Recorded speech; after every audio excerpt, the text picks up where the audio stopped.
Obesity ಅಥವಾ ದಪ್ಪ ಇರೋದು ಅಂತ ಏನ್ ಕರಿತೀವಿ, ಈ ಎಷ್ಟೋ ವರ್ಷದಿಂದ ಇದ್ದಿದ್ದ ಪ್ರಾಬ್ಲಮ್. ಬಟ್ ಈಗ ಅದು ಅಂದ್ರೆ ಜಾಸ್ತಿ ಆಗ್ತಾ ಇದೆ ನಮ್ಮ ಜೀವನ ಶೈಲಿಯಿಂದ. ನಾವು ಜಾಸ್ತಿ ಕೂತಿರೋವಂಥದ್ದೇ ಜಾಸ್ತಿ, ಅಥವಾ ನಾವು ತಿನ್ನೋದು ಜಾಸ್ತಿ, ಜಂಕ್ ಫುಡ್ ತಿಂತೀವಿ. ಇಂಥದ್ರ ಕಾರಣಗಳಿಂದ ಒಬೆಸಿಟಿ ಬರುತ್ತೆ.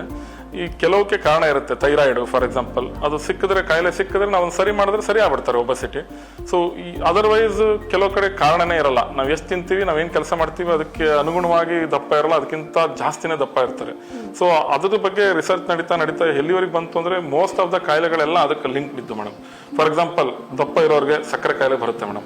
ಈ BMI ಅಂತ ನಾವೇನ್ ಹೇಳ್ತೀವಿ, ನಮ್ಮ ಇಂಡಿಯಾದಲ್ಲಿ BMI 19ರಿಂದ 23 ಮಧ್ಯೆ ಇರಬೇಕು. BMI ಅಂದ್ರೆ ಬಾಡಿ ಮಾಸ್ ಇಂಡೆಕ್ಸ್ ಅಂತ ಕರಿತೀವಿ. ನಿಮ್ಮ ಹೈಟಿಗೆ ಎಷ್ಟು ವೆಯ್ಟ್ ಇರಬೇಕು ಅನ್ನೋದು ನಾವು ಕ್ಯಾಲ್ಕುಲೇಟ್ ಮಾಡ್ತೀವಿ. 23 ದಾಟ್ತಾ ಇದೆ ಅಂದ್ರೆ ಅವ್ನು ಓವರ್ ವೆಯ್ಟ್, ನೆಕ್ಸ್ಟ್ 30 ದಾಟಿದ್ರೆ ಅವ್ನು ಒಬೀಸ್ ಅಂತ. ಅವಾಗ ನಿಮಗೆ ಸಕ್ಕರೆ ಕಾಯಿಲೆ ಬರೋ ಸಾಧ್ಯತೆ ಇರ್ತದೆ, BP ಬರೋ ಸಾಧ್ಯತೆ ಇರ್ತದೆ, ಕೊಲೆಸ್ಟ್ರಾಲ್ ಜಾಸ್ತಿ ಆಗುವಂತ ಸಾಧ್ಯತೆಗಳು ಇರ್ತದೆ. ಸ್ವಲ್ಪ ವಯಸ್ಸಾಯ್ತು ಅಂದ್ರೆ ನೀವು ಮಂಡಿ ನೋವು ಅಂತ ಕೇಳ್ತೀರಿ ನೀವು, ಎಲ್ಲರ ಮನೆಯಲ್ಲಿ ಮಂಡಿ ನೋವು.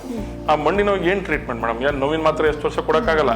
ಇಲ್ಲ ಮಂಡಿ ಚೇಂಜ್ ಮಾಡ್ಬೇಕು, ಇಲ್ಲಾದ್ರೂ ತೂಕ ಕಡಿಮೆ ಮಾಡ್ಕೋಬೇಕು, ಎರಡೇ. ಸೊ ಈ ಮಂಡಿ ನೋವು ತೂಕ ಕಾರಣ ಆಯ್ತು.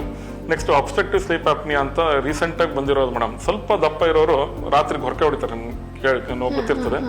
ಬರೀ ನಾರ್ಮಲ್ ಆಗಿ ಗೊರಕೆ ಹೊಡೆದ್ರೆ ಏನು ತೊಂದರೆ ಇಲ್ಲ, ಬಟ್ ಆ ಗೊರಕೆನೆಲ್ಲ ಅರ್ಧ ಅವರು ಎಚ್ಚರಾಗಿ ಮತ್ತೆ ನಿದ್ದೆ ಹೋಗ್ತಾರೆ.